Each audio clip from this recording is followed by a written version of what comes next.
Alam po nating lahat na mainit po itong usapan patungkol po kay MG at dito po kay Kulaong.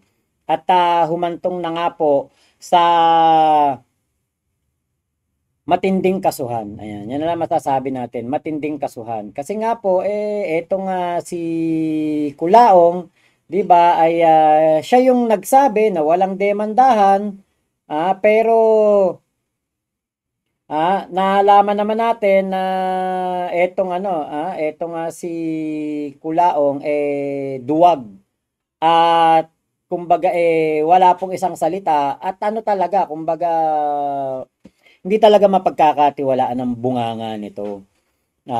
Yung sinabi niya na walang kasuhan hindi pala totoo dahil siya pa ang una-unang nagkaso at umabot po ng 179 daw yung kaso daw. Ayon po yan doon sa latest upload kahapon ni Boss MG patungkol po sa kanyang tinalakay na kaso. Ngayon po, ito pong kaso ni Kulaong kay MG kasi, sabi ko nga po kahapon walang bearing dahil unang-una, eto na mga si Kulaong ay hanggang ganun lang naman talaga, hindi naman po talaga to masasabi na yung may bearing ang mga salita.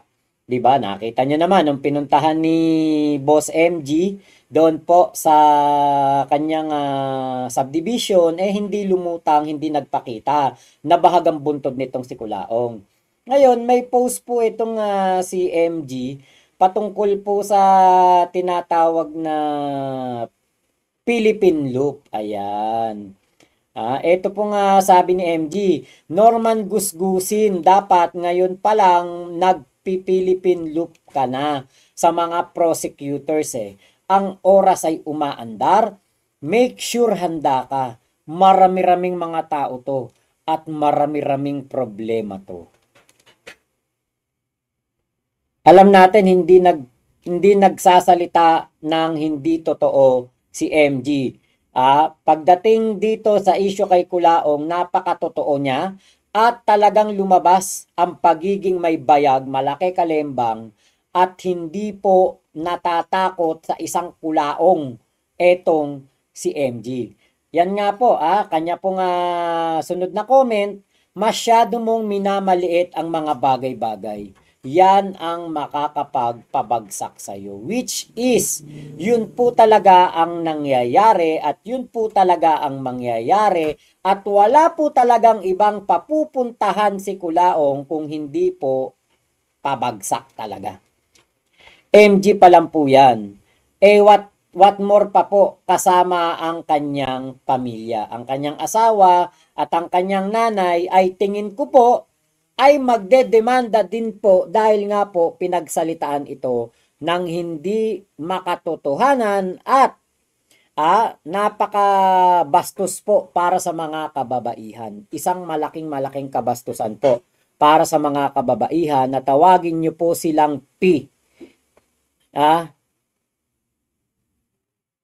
Alam po natin na ang pamilya ng Mrs. May bahay ni MG ay galing po sa prominenteng pamilya. Si MG po ay matinong tao at hindi po ito kumbaga binabastos-bastos lang. Respetado to doon sa kanila sa San Pablo at nakakapaglakad-lakad tong mag-isa doon. Nakakapamasyal siya doon. Nakita nyo nung nag-live siya, nung sabi ni Kulaong, pupunta siya ng San Pablo. Hindi po lumutang doon si Kulaong, nabahag ang buntot. Walang balls. Si Kulaong po ang pinakaduwag sa lahat ng mga naghamon dito sa YouTube. Yan po ang pinakaduwag na YouTuber. Kaya nga nung sinabi ni Kulaong sa akin, hinahunting daw niya ako 1 taon at kalahati. 4 na taon, 5 taon na ako dito sa Pilipinas, wala akong nakitang Kulaong. Kaya po, dito po sa nangyayari na ito, sa kasuhan ni Makagago at ni Kulaong, kung sino ang dehado, alam na alam natin yan.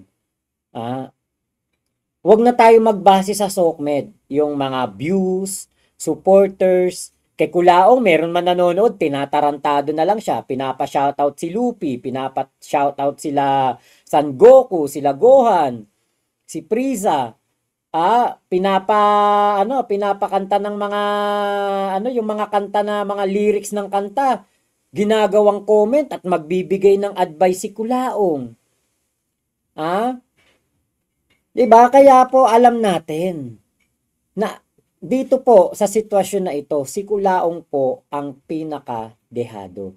Si Kulaong po ang pinaka talagang maooblo. Ngayon, meron po dito nga isang video etong si Kulaong.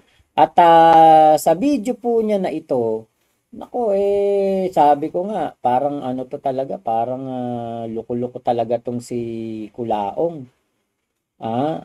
Parang alam mo yung biglang naguhugas kamay. Pakinggan po natin Ano yan? Nasa wisdom of Solomon yan. Ako, naging cruel ba ako? Hindi Naging kind ako. Lalo na sa kapwa ko. Lalo na alam na kailangan, alam kong nangangailangan sila. Mark you ka, Kulaong. Huwag na tayong maglokohan dito. Basag na basag ka na. Yung mga pinapangtulong mo hindi sa'yo, kay Bernard Chong yun. Lahat ng pera mo galing kay Bernard Chong. Diba? Alam natin na si Bernard Chong ipipinance ka para kumandidato kang senador. Dahil nga napaniwala mo na ikaw ay isang Marcos. Hindi ka man nagbigay. Ikaw lang ang nakaprant. Pero ang talagang pera galing kay Bernard Chong. Nung naubos na, nahuthutan mo na ng sobra si Bernard Chong, nakita mo si Inay Mary Ann. Kaya nga namatay si Inay Mary Ann sa pagdadalamhati ng sinapit sa'yo. Ibinigay ko nga yung higit pa sa kaya kong ibigay. Yes, alam namin. Ibinigay mo yung higit pa sa kaya mong ibigay. Bakit? Dahil hindi mo pera yung pinamigay mo. Hindi sa'yo yun. And we all know that. Alam namin na kay Kulaong ka humihingi ng pera. Alam namin na kay Bernard Chong ka humihingi ng pera. Alam namin yan. Bakit? Si mismong Yama na sekretary mo ang naglabas ng mga conversation. Siya ang nag-record. Ano sabi mo? Bro, I'm good to go. Bigyan mo lang ako ng pera. Pare, dito ako natutulog sa inidoro.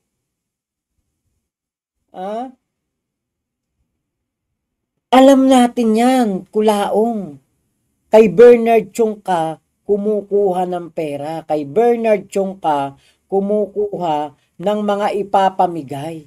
Di ba nga, madaling araw, dumating yung deliver ng bigas.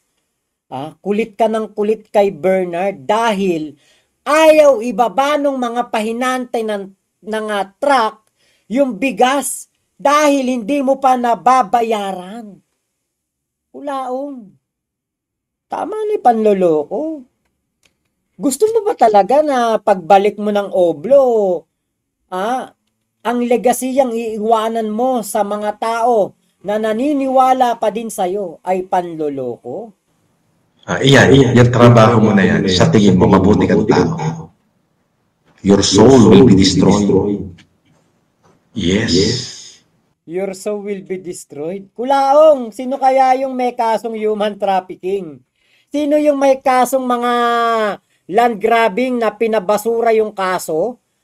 Dahil merong kapit. Merong mga tao na lumakad para mabasura yung kaso. Alam niyo po nung panahon ng pandemya, nung hulihin niya ni Sir Vic Lorenzo, meron pong matanda na pumunta ng NBI at nirereklamo nga niya na yung kanyang lupa ay kinamkam daw ni Kulaong. Hindi ko na alam kung ano nangyari doon sa kaso, pero nung pong mga lumipas ang ilang mga taon, meron akong nabalitaan na may nagsabi po sa akin, eto po palang si Kulaong, kumbaga, yung mga nakamkam daw niya na lupa, ay parang napatituluhan niya sa sarili niyang pangalan. Pagkatapos nun, yung mga tao po yata'y namatay. Yung mga tunay na may-ari, mga nangamatay na, kaya po hindi na na-pursue yung kaso. 'Di ba? Sus Mario Joseph. Kaya po nakakaawa po talaga yung yung mga tao na naagawan di umano ni Kulaong ng lupa. Kung totoo po yan, di ba, nakakaawa talaga sila. Bakit? Minana pa po nila sa kanilang mga ninuno yung kanilang mga lupa na yun, tapos kinamatayan lang. Walang nangyari. Ano ngayon sa tingin mo? Mabuti kang tao at ako masama. Oo, ikaw masama, Kulaong. Ikaw talaga masama. Alam mo, Kulaong, walang mabuting tao na ganito ang pagmumuka. Walang ganyang mabuting tao. Wala po. Hindi po mabuting tao yung may ganyang pagmumuka. Alam namin yan. Sa hilatya pa lang ng mukha mo, alam namin na hindi ka nagagawa ng mabuti. While nung hindi mo ko kinaya, dahil lahat ng tinanong mo, sinagot ko ng maayos. Nabara kita, idadamay mo ngayon yung anak ko. Ano? May mukha ka ba? Teka, Kulaong. Parang meron tayong nakakalimutan dyan, Kulaong. Parang meron kang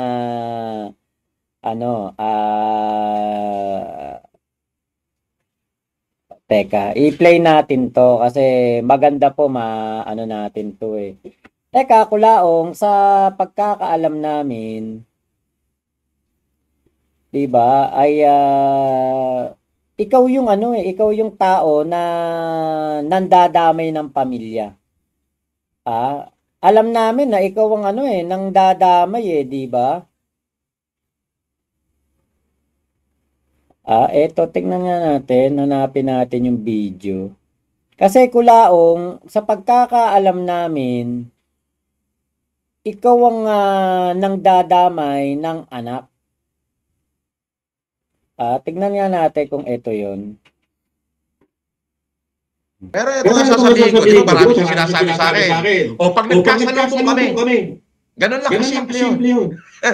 Maliit lang Pilipinas, pag nagkasalubong, lahat ng buong sa ilong yan, ipango. Anak ni Makagago, panoorin mo to. Kaibigan mo, para malaman umuya ako sa kanya. Eto Kulaong, parang nakalimutan mo yata na ikaw ang nagsasabi ng hindi maganda sa mga pamilya ng mga nakakalaban mo. Ako nga personally sinabihan ako niyan dun sa vlog niya.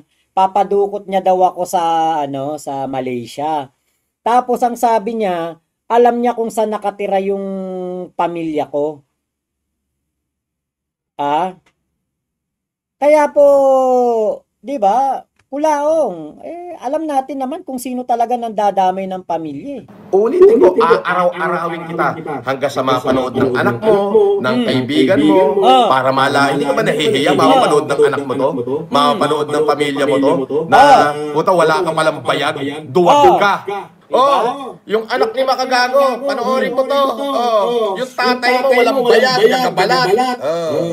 Yung asawa ni Makagago, kung sino ka man, panoorin mo to. Yung asawa mo walang bayad, nakabalat, puro bungangal. Di ba? Ano to, Kulaong? Nakalimutan mo to? Itong mga pinagsasasabi mo? Nakalimutan mo na binabanggit mo yung mga... Kasi alam niyo si Boss MG, hindi naman to nandadamay ng iba Di ba? Si Kulaong ang talagang nandadamay ng pamilya. Noon pa yan. Talagang maliit ka at walang pakiramdam. You reap what you sow. Tanda mo yan.